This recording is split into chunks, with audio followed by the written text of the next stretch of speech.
Hello and welcome back to my channel. तर आम्ही आज चाललोय श्रीवर्धनला। आजचा ब्लॉग हा ट्रॅव्हल ब्लॉग असणार आहे। जस्ट घरी रक्षाबंधन केलं आणि आम्ही निघालो। तर बघूया आता, सॅटर्डे संडे आलाय, खूप लोक फिरायला जायला निघतात, तर गर्दी आहे की नाही ते सुद्धा कळेलच। तर पनवेलवरून श्रीवर्धनला जायला नाही म्हटलं तरी 3-3.5 तास लागतात आणि जर ट्रॅफिक भेटली तर 4 ते 5 तास लागू शकतात।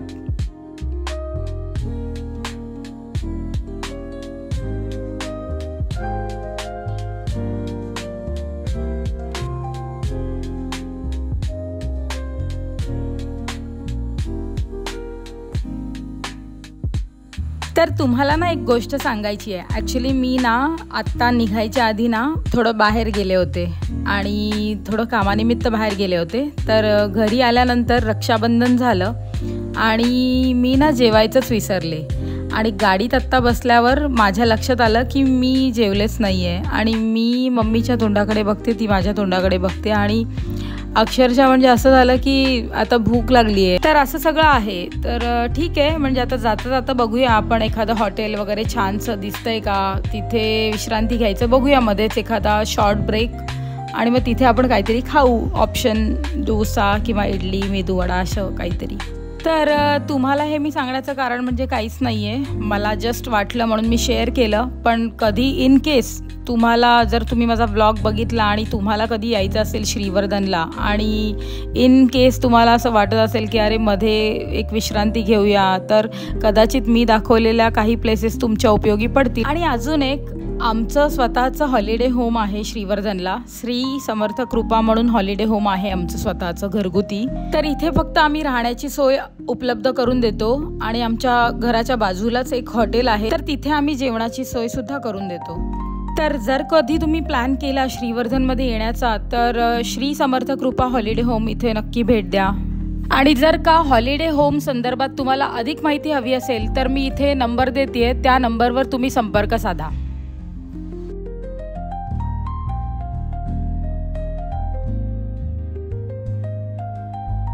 श्रावणात घरी जायला खूप मजा येते, पूर्ण सगळ्या चारी बाजूला ग्रीनरी आहे आणि छान वाटतंय एकदम, वातावरण पण खूप छान आहे।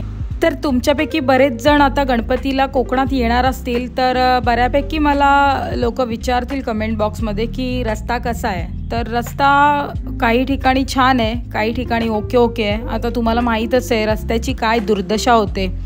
गणपतीत बऱ्याच लोकांच्या कंप्लेंट्स असतात, पावसाळ्यात बऱ्याच लोकांच्या कंप्लेंट्स असतात आणि हे 12ही महिने सेम सिच्युएशन असते, तर ती काही चेंज होत नाही आहे। तर याच्याकडे लक्ष देणं गरजेचं आहे। असा रस्ता काही पॅचेस आहेत जे भेटलेले आहेत अधेमध्ये जाताना, तर बघूयात आपण।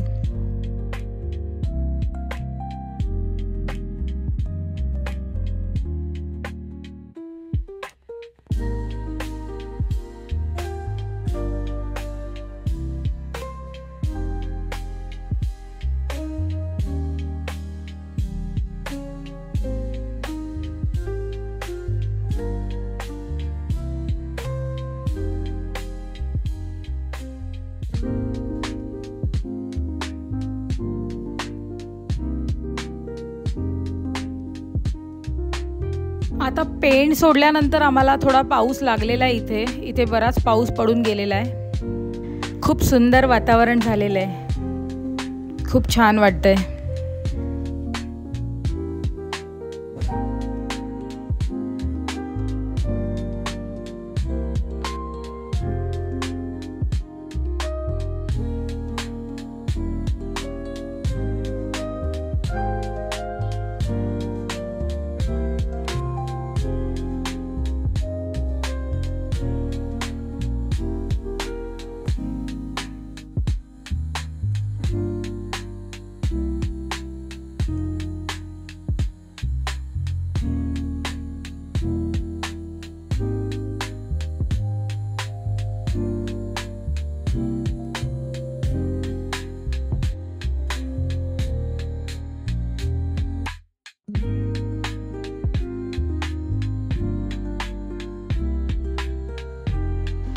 तर अशा पद्धतीने जाता जाता एक मानस धाबा हॉटेल आहे, तिथे आम्ही थांबलोय आणि तिथलं म्हणजे सगळा एरिया किंवा जे हॉटेल ते थोडं छान वाटलं.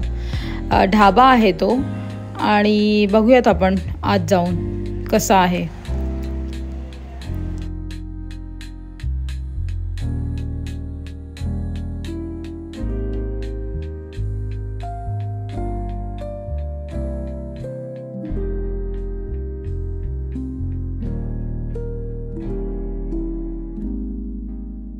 तर मी इथे स्पेशल चहा आणि मैसूर मसाला डोसा अशी ऑर्डर दिलेली आहे. बघूयात आपण कसं आहे. इथला चहा खूप छान होता, इवन डोसासुद्धा छान होता आणि त्यांनी सांगितलेलं आहे if you like this service you can ring the bell. तर असं तुम्ही त्यांच्या सर्विसला स्टार्स देऊ शकता, रिव्ह्यू देऊ शकता. खूप हायजेनिक छान पद्धतीने ठेवलेलं असं हॉटेल होतं. इथे तुम्ही जाऊ शकताय. मानस म्हणून नाव आहे, मानस हॉटेल, मानस ढाबा. व्हेज आणि नॉनव्हेज दोन्ही अवेलेबल आहे. आणि हॉटेलच्या बाहेरच असा एक स्टॉल आहे जिथे मुखवास किंवा परफ्यूम्स वगैरे हे सगळं त्यांनी स्टॉल इथे लावलेलं आहे. तुमच्यापैकी कोणी इच्छुक असतील तर इथेही तुम्ही विजिट करू शकताय. तर अशा सगळ्या गोष्टी बघून आम्ही पुन्हा आमच्या प्रवासाला निघालो.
तर जाता जाता माणगाववरून आपल्याला उजव्या बाजूने जो टर्न जातो तिकडून श्रीवर्धनला जाण्यासाठी रोड आहे. तर आता आम्ही पोचलोय साई मोरब्याला. इथे मोरबा म्हणून गाव आहे. तिथे शनिवारचा भाजी मार्केट बसतो आणि तो मी दाखवायला विसरले. माझ्या बाबांची जी पशुवैद्यकीय सर्व्हिस होती ना ती सुद्धा तिथेच होती मोरब्याला, म्हणून साई मोरबा मला माहीत आहे.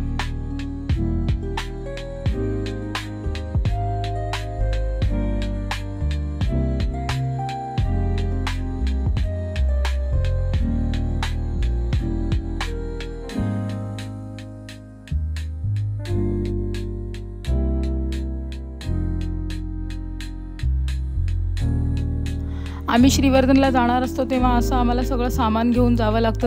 तेव्हा गाडी पूर्ण सामानाने भरलेली असते. हे पॅसेंजर बसलो आहे आम्ही गाडीमध्ये.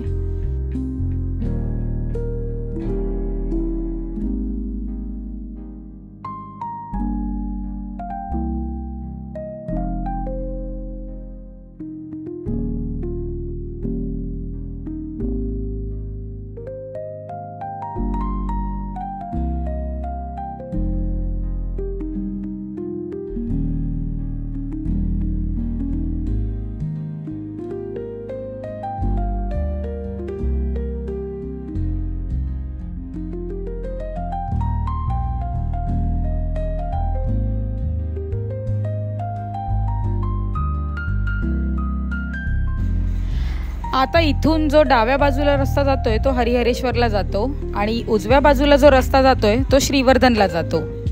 तर जर का तुम्ही माझा हरिहरेश्वरवाला व्लॉग बघितला नसेल तर तो तुम्ही बघा, त्यात तुम्हाला हा रस्ता सेम दिसेल, ज्याच्यात सरळ मार्गे आपल्याला हरिहरेश्वरला जायचं आहे आणि डाव्या बाजूने आपल्याला माणगावला जायला रस्ता मिळेल, म्हणजे म्हसळा माणगावला.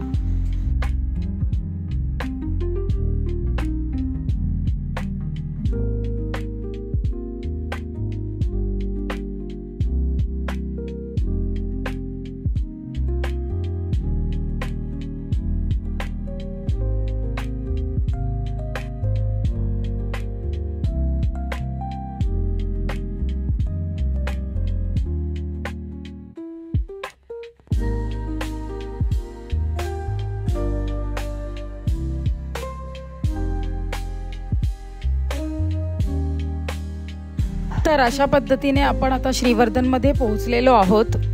हा श्रीवर्धनचा एंट्री पॉईंट आहे आणि माझं घर एंट्री पॉईंटलाच आहे, आराठीवर. त्यामुळे पूर्ण श्रीवर्धन तुम्हाला फिरायचं असेल तर तुम्ही नक्की विजिट करा. आणि जर का तुम्हाला माझा हा ब्लॉग आवडला असेल तर लाईक, कमेंट, शेअर करायला विसरू नका. तसेच माझ्या चॅनेलला सबस्क्राईब करा. मी असेच नवीन व्हिडिओ घेऊन येत जाणार आहे. तोपर्यंत बाय.